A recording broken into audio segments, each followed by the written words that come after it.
like I've told everybody for years, welcome to Illinois.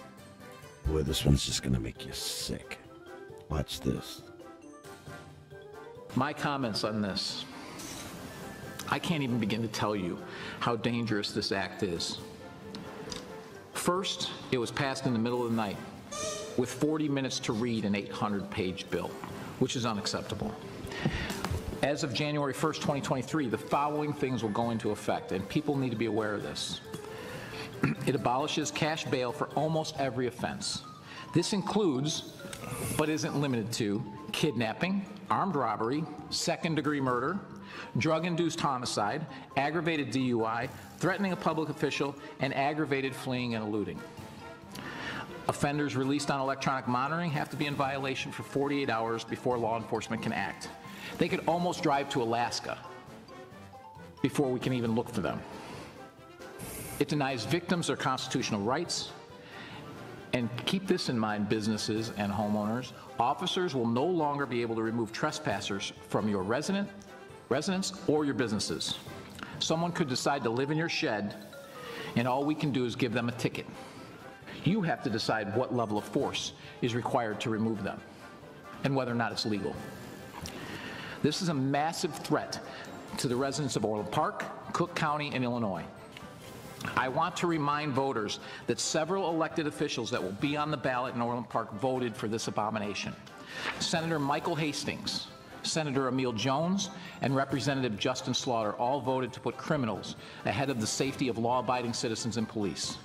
In particular, Senator Hastings, who personally told me that that he had a family and that this bill was horrible and there was no way he would vote for it.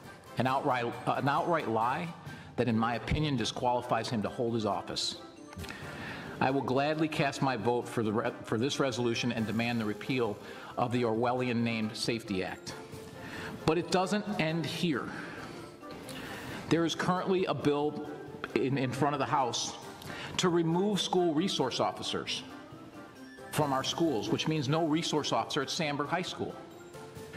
The city of Chicago has already done this. I personally don't want to see the city of Chicago become the standard for how we conduct public safety, because they've abandoned their police officers and abandoned their residents and created a war zone full of criminals. There's also a bill to make fentanyl a misdemeanor in this state.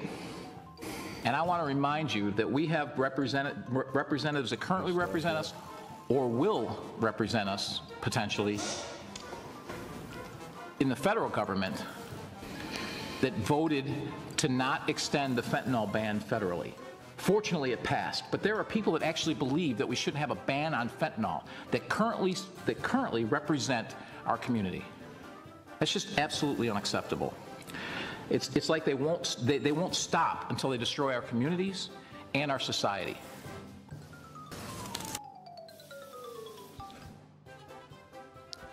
Are you mad yet? Are you pissed off yet? It gets worse. Hey, and if you're not from Illinois, guess what? If you live in a Democratic-run state, guess what's happening next for you? Give yourself a round of applause. You did such a great job.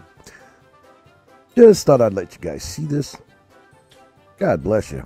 January 1st is going to get crazy. January 1st, 2023. It's going to get mental retarded. You know what?